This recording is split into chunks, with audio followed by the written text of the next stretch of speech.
중국을 휘몰아친 문화혁명이 종결되자 홍콩인들은 주변인으로 중원에 대한 상실감에 빠져든다. 왕가위는 홍콩인들의 공허함을 동사서독에 드러낸다. 중경삼림의 탐미적 센티멘틀리즘에 상실감을 담는다. 왕가위는 중원 대륙의 정체성을 갈구하며 화양연화로 회귀한다. 중원의 시공간은 홍콩인들에게 영원한 화양연화이다. 감성적 시각의 미장센은 홍콩인들의 허무한 상징들을 정적인 화면 곳곳에 배치시킨다.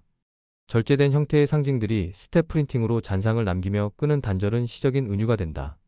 1962년 14억 달러의 저조한 GDP를 기록한 홍콩은 제조업의 발전과 확장으로 경제적 전환점을 맞는다. 이때부터 홍콩의 값싼 저급 제품이 메이드 인 홍이라는 라벨이 붙는 고품질 제품으로 바뀐다. 상하이의 기업에 의존한 섬유산업을 주축으로 외국계 기업이 늘어나자 경제의 모든 분야에서 노동에 대한 요구가 증가하며 여성들이 워킹맘이 된다. 상하이에서 홍콩으로 이주한 사람들이 거주하는 아파트에 두 가구가 이사온다. 무역회사의 비서로 일하는 소려진 장만옥의 남편은 일본 출장이 잦다. 지역 신문사의 편집기자 주모은 양조위의 아내는 호텔에서 일하기에 집을 비우는 시간이 많다. 퇴근 후 혼자 있는 시간이 많아지자 소려진과 주모은은 길목에서 자주 부딪힌다. 두 사람은 자신의 남편과 자신의 아내가 내연 관계라는 사실을 안 후 배신의 상처를 공유하며 감정적 유대감을 쌓는다. 스쳐가는 순간들 속에서 취향의 공통분모를 찾은 두 사람은 감정의 온도를 한껏 높인다. 무협소설을 좋아하는 소려진은 주모은이 자신의 오랜 꿈이었던 무협소설의 집필을 시작하자 시간과 공간을 공유한다.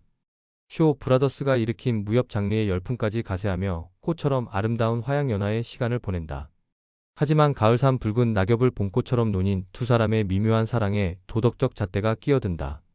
장철과 호금전이 주도하는 무협 영화에 휩쓸려 소려진과 주모은은 한동안 서로를 만나지도 못한다.